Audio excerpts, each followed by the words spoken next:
guys, welcome back to my channel. I know it's been a while, but I'm gonna start doing movie reviews. So every Thursday is gonna be a movie review, and then Tuesday I'm just gonna do something different every week.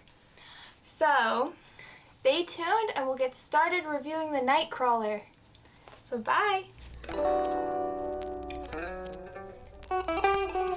This week's movie, Nightcrawler. Okay, well let's get started, shall we? This week's movie, we are going to be going over the Nightcrawler, made in 2014, and I give this movie a 10 out of 10. I have a bunch of notes though, so we're going to go over it. This movie is about a young hustler that finds success trolling the streets of Los Angeles to film disasters and deaths. But the darkness he captures starts to take hold of him. Right there. Interesting as hell. Like, it's like so different, you know? Like, I've never seen a movie like this. And it's very interesting. Like, it kept me interested from beginning to end. And that's what I like. This story, to begin with, is beautiful. Like, you have this loner that finally finds his purpose. And it's really, like, creepy purpose. And, like, you just start to see from the beginning to end how money starts to take over him. And how he just wanted more and more and more, to the point where he legit will move around bodies at a crime scene so he's able to get the best shot so he could sell it to the news. And he ends up killing his partner just so he could get a good shot. Okay, let's read the notes, shall we? Jake Gyllenhaal plays this role perfectly. The look he gives off by being a little awkward, hunched over, and scrawny. So it's like he already starts off creepy, you know? And I think that works perfectly. When you looking into his eyes, you feel he has something to hide. He has his mind set on the big picture and will put anyone in harm's way, like I said, to achieve his goal. Let's talk about cinematography, shall we? So in this movie, they use isolation. Lou, even though he's a part of this world, he really isn't in sync with it at all. So you could see how, like, he's a loner. And so, like, he's, like, in his own reality, pretty much. In the diner scene, when Rick is introduced, he is positioned in front of the diner scene with a bunch of people. So he's, like, to say, in the world, like, with people. Lou is placed in front of a window, showing the effect that Lou is by himself and in the shadows, technically. So he is, once again, a loner. They also use a technique called bokeh. So, bokeh shows the light in round shapes, almost always in like a blurred background. So as I use this, it's to separate Lou from the rest of the world. So when he is in his own reality, they use the bokeh effect to show, like, he is alone. This whole movie is pretty much about, like, isolation, him being in his own world, and I think that it's a beautiful effect to put on. I think using the bokeh really shows, like, he is not a part, like, he is his own person, his own mindset. And, like, when you see his apartment, right, it's very plain, very dark. You could tell that he doesn't have friends, he doesn't know how to talk to people when he's trying to get his jobs. he puts it all into the presentation because he really wants to be a part of something. So when he gets like rejected, he like would be like, oh, thanks for the opportunity, like thank you for considering me and all this stuff. So like he is trying to not be affected that he is getting rejected, but he was never really accepted by anyone in the beginning to begin with. He's really like his own person. And I think that's beautiful. Now let's talk about the one thing that pisses me off the most in movies. Continuity mistakes.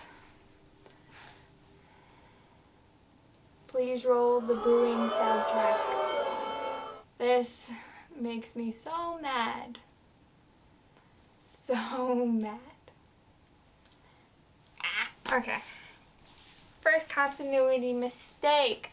This one is, you can't really tell, but once you see it, like you can't unsee it. So that bothers me. So like when the scene pops up, like you'll see it for the rest of your life. Like it's like, okay.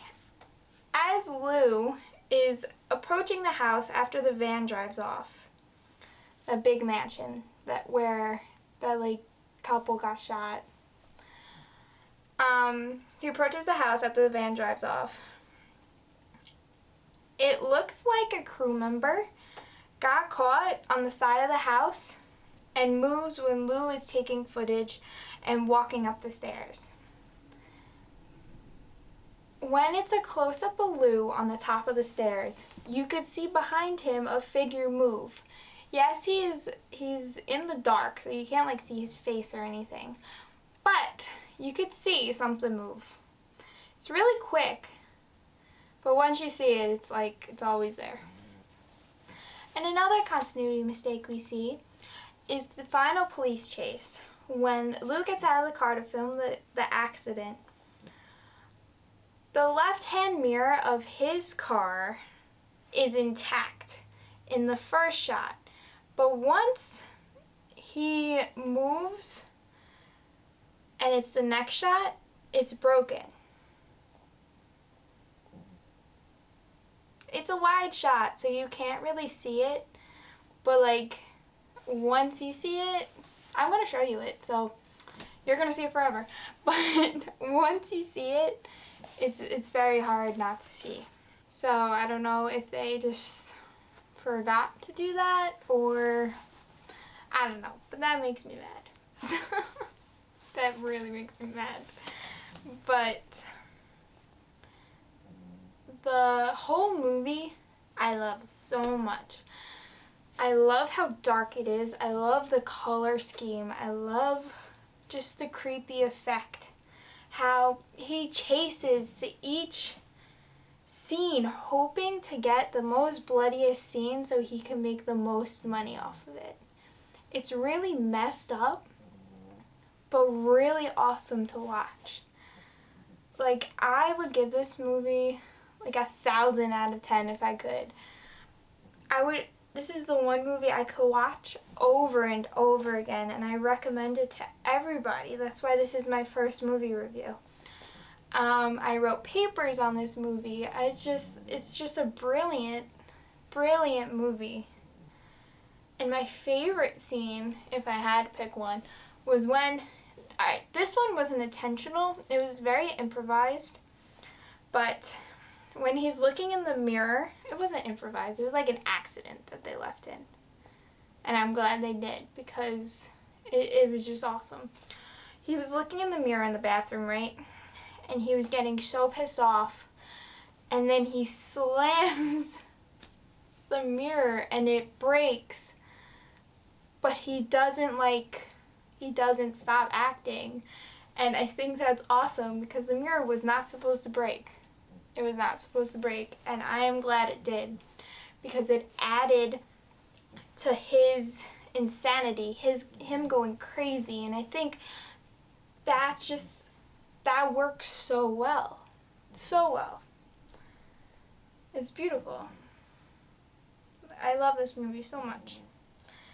So much. The continuity mistakes are not big, so I am really big on continuity. So I think when a continuity mistake happens, it takes you out of that movie state. Like, it takes you out of it. So, like, you're in this movie with the actors. Like, you're a part of the fantasy. You're involved in everything. And I feel like when you have a continuity mistake that's big, it takes you out of that. And it really kind of, it depends how big on the continuity mistake, but it kind of ruins the movie for me. So if a movie has a lot of continuity mistakes, I probably won't watch it again. And I probably would not recommend it to anybody, because that's just the one thing that makes me so upset. But this movie, I didn't realize there was continuity mistakes until the second time I watched it. So that means they're not big at all. Like, you cannot see it unless, like, someone points it out to you, and then you'll start seeing it every time you watch it. But, like, these aren't really, like, actor mistakes, actor continuity mistakes, so they're not big to me. So, like, the crew member in the back, you could barely see him. If he was, like, lit up, that's a different situation. You could see them, and then that will ruin it for me. And with the car thing, it was a wide shot. If it was a close-up, then I'd be like, why? Like, why did you have to do that? But since it was a wide shot, it really, like, you can't really see it at all. I would definitely recommend this to everybody. I love it so much. And I'm probably going to rewatch it. So, yeah. And that's it for today's movie review. Thank you guys so much for watching. And next week, we are going to be going over The Lovely Bones. This movie, I have a lot to say about it. Okay, that's all I'm going to tell you guys. But thanks for watching, and I'll see you next time. Don't forget to check in on Tuesday. I'm going to have a new video up. I think I'm going to be doing what's in my camera bag. So I'll see you guys then, and bye.